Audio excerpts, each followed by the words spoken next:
Hello guys, हमारी next exercise है 7.2। Start करते हैं। 7.2 में है हमारा सेक्शन फॉर्मूला।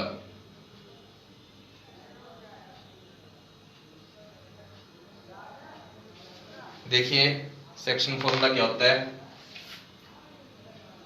मान लीजिए ये एक लाइन है टू डायमेंशनल। टू डायमेंशनल का मतलब एक्स भी है और वाई भी है। तो मैंने इसको x1 मान लिया, इसको y1 मान लिया, इसको x2 मान लिया, इसको y2 मान लिया। ये लाइन किसी रेशो में डिवाइड है। मान लीजिए कुछ हिस्सा इधर है, कुछ हिस्सा इधर है, तो वो रेशो होगी m/n। 1/2, 2/3, कुछ भी रेशो हो सकती है वो, कि एक हिस्सा इधर मान लीजिए 1/2 है, एक हिस्सा इधर और दो हिस्से इधर। ओके, तो इस तरीके से हम सोचेंगे। अब देखो सेक्शन फॉर्मूला क्या कहता है। सेक्शन फॉर्मूले से जो रिजल्ट निकलेगा वो ये है mx2 plus nx1। mx2 plus nx1 divide by m plus n। Okay जी, पहले x2 की तरफ जाना है, ठीक है। दूसरी बात, y कोऑर्डिनेट क्या आएगा, my2 plus ny1 divide by m plus n। बड़ा सिंपल है, पूरी एक्सरसाइज में यही फॉर्मूला यूज होगा, ठीक है। तो लर्न करते हैं पहले। mx2 plus nx1 divide by m plus n। y equal to my2 plus ny1 divide by m plus n। बात क्लियर है। एक्सरसाइज स्टार्ट करते हैं हम अपनी। इस फॉर्मूले को पहले नोट कर लेंगे नोटबुक पे और फिर एक्सरसाइज स्टार्ट करेंगे।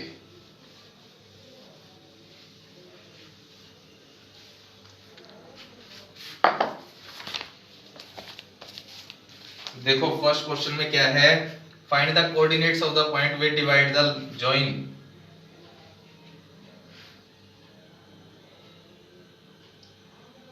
-1 7 4 -3, ठीक है बात। और रेशो क्या दे रखी है, 2/3। 2/3 का मतलब समझो दो हिस्से इधर हैं, तीन हिस्से इधर हैं। ओके, 2/3 का मतलब ये है। तो एक्स कोऑर्डिनेट क्या आएगा, mx2 2 into 4 plus 3 into -1 divide by दोनों रेशो का सम, ठीक है। जिसको सोल्व करेंगे 2 4 8 -3 डिवाइड बाय 5, ये 5/5 इक्वल टू 1। y कोऑर्डिनेट पे आ जाओ, my2 2 into -3 plus 3 into 7 divide by 2 plus 3, ठीक है बात। -6 3 7 21 डिवाइड बाय 5, 15 5, ये 3 आ गया। ओके जी, तो आंसर क्या आएगा, 1 और 3। ये आपका आंसर है। बात क्लियर है, समझ आ रही है। नेक्स्ट क्वेश्चन पे चलते हैं।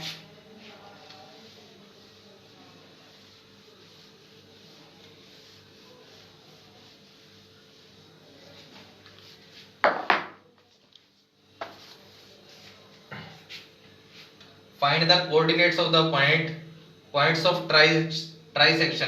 देखो क्या गिवन है, ट्राई सेक्शन। इंपॉर्टेंट क्वेश्चन है ये। इसमें रेशो गिवन नहीं है, हमें कोऑर्डिनेट गिवन है 4 -1 -2 -3।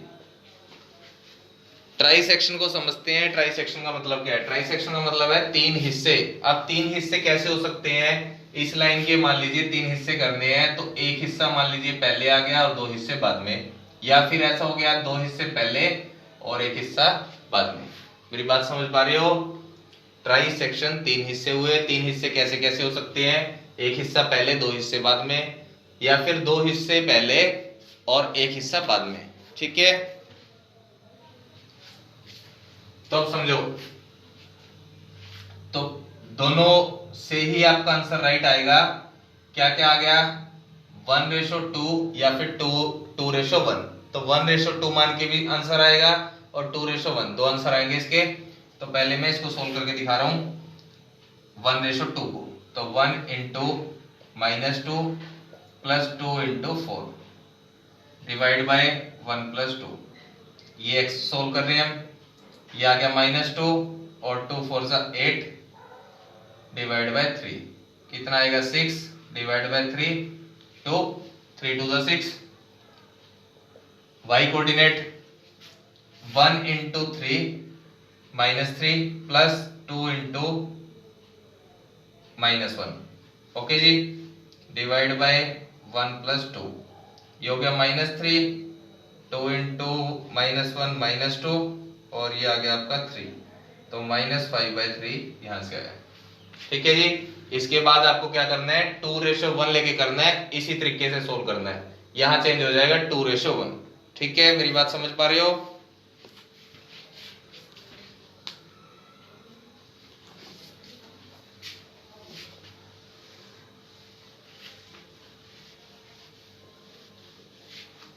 इसके बाद आ जाएंगे फोर्थ क्वेश्चन पे। थर्ड नहीं करना हमने, फोर्थ पे आ जाओ।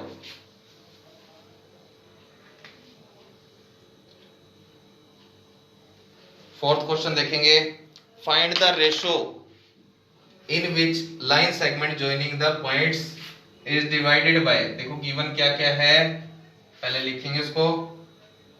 -3 10 और 6 -8 को डिवाइड किया जाता है किसी रेशो में, वो रेशो हमें निकालनी है। और डिवाइड करने के बाद जो रिजल्ट आता है वो है -1 6। ठीक है बात?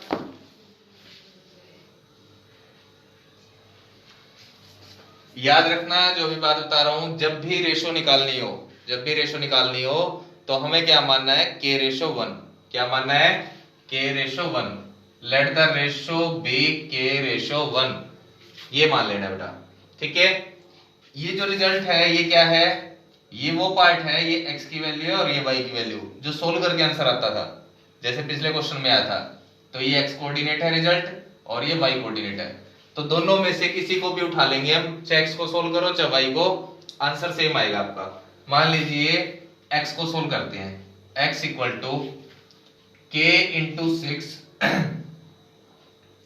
Plus 1 into -3 divide by k plus 1। k की वैल्यू निकालनी है, इधर x पड़ा है, दो वेरिएबल चलते रहेंगे, कोई आंसर नहीं आएगा। इक्वल में उन्होंने कुछ दिया है जी, उन्होंने दिया है -1, ये x का है। अगर हम y को सोल्व करते तो इक्वल में 6 रखते। मेरी बात समझ पा रहे हो? तो सोल्व करो इसको, 6k -3 divide by k plus 1 equal to -1। 6k -3 k plus 1 उधर जाएगा, -k -1, k वाले पार्ट एक साइड करो, -1 प्लस 3। ठीक है जी, ये हो गया 7k और ये हो गया 2। तो k आ गया 2/7। हमने क्या माना था, k:1, तो ये आएगा 2:7।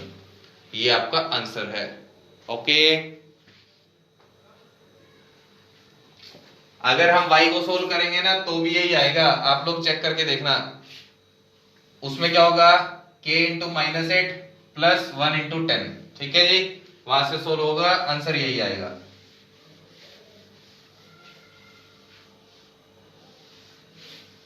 क्वेश्चन नंबर 5 पे आ जाएंगे।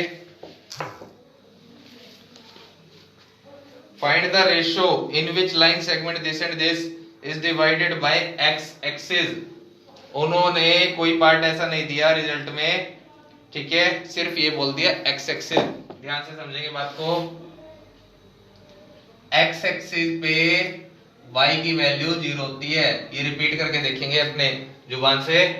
x एक्सिस पे y की वैल्यू 0 होती है, x एक्सिस पे y की वैल्यू 0 होती है और y एक्सिस पे x की वैल्यू 0 होती है।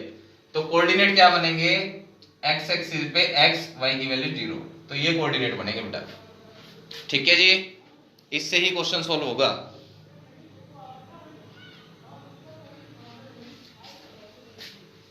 देखो अब,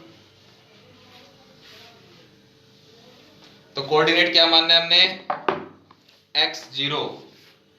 क्वेश्चन नंबर 5th,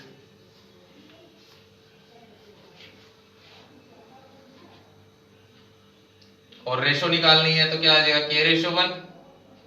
यहां क्या आएगा रिजल्ट में, x0, और कोऑर्डिनेट उन्होंने क्या गिवन है, 1 -5 और -4 5। ठीक है जी बात। देखो जी, क्या हम x को सोल्व करेंगे या y को? देखो, हम अगर x को सोल्व करेंगे तो x का नंबर तो हमारे पास है ही नहीं ना, x एक्सिस है सिर्फ।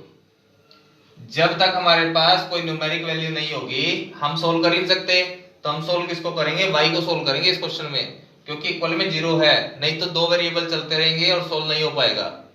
ठीक है बात, इस बात को समझेंगे ध्यान से। तो हम किसको सोल्व कर रहे हैं, y को, k into 5 plus 1 into -5 divide by k plus 1 equal में 0। अब मान लीजिए यहाँ पे कोई वैल्यू ना होती तो हम सोल्व कैसे करते, ये इधर जाता, सोल्व हो ही ना पाता, दो वेरिएबल चलते रहते। तो अब देखो क्या होगा, 5k -5, ये इधर जाके 0 हो गया, तो 5k equal to 5, k equal to 5/5 equal to 1। Answer क्या आएगा, 1:1। ठीक है जी।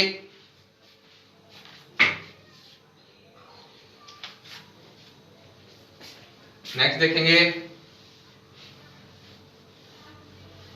हाँ इसमें शायद एक चीज और पूछी है, find the coordinates of the point of division. Points बताने हैं।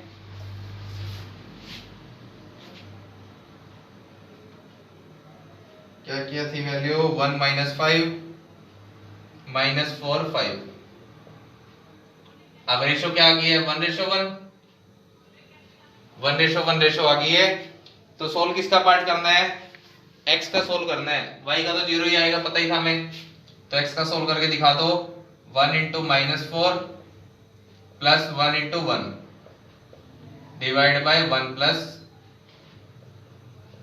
ये x को सोल्व कर रहे हैं हम, तो क्या आ जाएगा, -4 प्लस 1 इंटू 1 1 डिवाइड बाय 2 -3/2। तो रिजल्ट क्या आएगा, x0 यानी कि -3/2 0। ये भी एक आंसर है आपका इस क्वेश्चन का। ठीक है बात।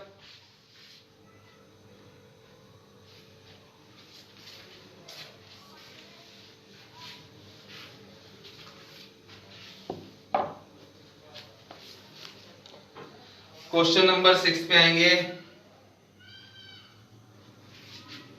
If 1 2 4 y x 6 3 5 are the vertices of parallelogram,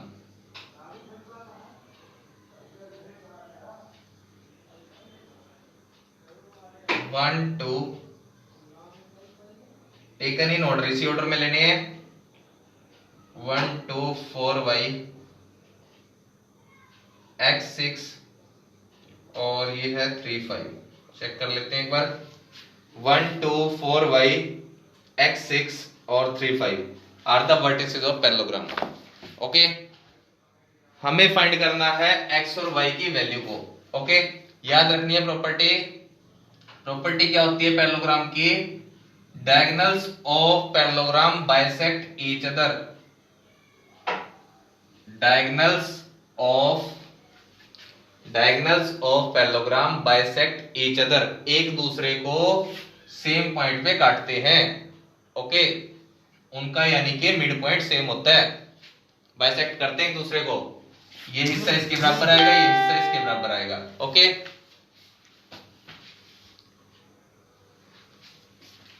तो मान लीजिए ये है आपका O, तो क्या होगा, mid point of AC। AC का मिड पॉइंट आपने 9th क्लास में पढ़ी है बात, x1 plus x2 divide by 2, और y की बात आएगी तो y1 plus y2 divide by 2, तो 1 प्लस x डिवाइड बाय 2, दूसरी साइड 2 प्लस 6 डिवाइड बाय 2। ये तो किसका मिड पॉइंट हुआ, AC का, और BD का मिड पॉइंट ऑफ BD क्या आएगा 4 plus 3 divide by 2 y plus 5 divide by 2। Mid point का फॉर्मूला होता है x1 plus x2 divide by 2 और y1 plus y2 divide by 2। ठीक है जी, यही फॉर्मूला इसमें यूज हुआ। तो ये सोल्व करके क्या आएगा 1 प्लस x डिवाइड बाय 2, ये 8 बाय 2, इधर 7 बाय 2 और y प्लस 5 बाय 2। ठीक है जी, मेरी बात समझ पा रहे हो? अब क्या होगा, प्रॉपर्टी क्या थी, bisect each other, diagonals of parallelogram bisect each other. इसका मतलब इसका एक्स कोऑर्डिनेट और इसका एक्स कोऑर्डिनेट इक्वल आएंगे, इसका y और इसका y दोनों इक्वल आएंगे। तो रख दो इक्वल 1 प्लस, यहां लिखोगे आप diagonals diagonal of parallelogram bisect each other. Okay, तो क्या हो गया 1 plus x divide by 2 equal to 7 by 2, 2 से 2 कैंसल, x की वैल्यू आ गई 6, उधर 8 by 2 equal to y plus 5 by 2, 2 से 2 कैंसल, ये आ गया 3, 8 माइनस 5 3। तो आंसर क्या है आपका 6 3 xy। ठीक है जी, ये आपका आंसर है। तो बच्चे आज इतना ही करते हैं। ठीक है, उम्मीद करता हूं समझ आ गई होगी आपको बात, इसकी प्रैक्टिस कर लेना। थैंक यू सो मच बेटा।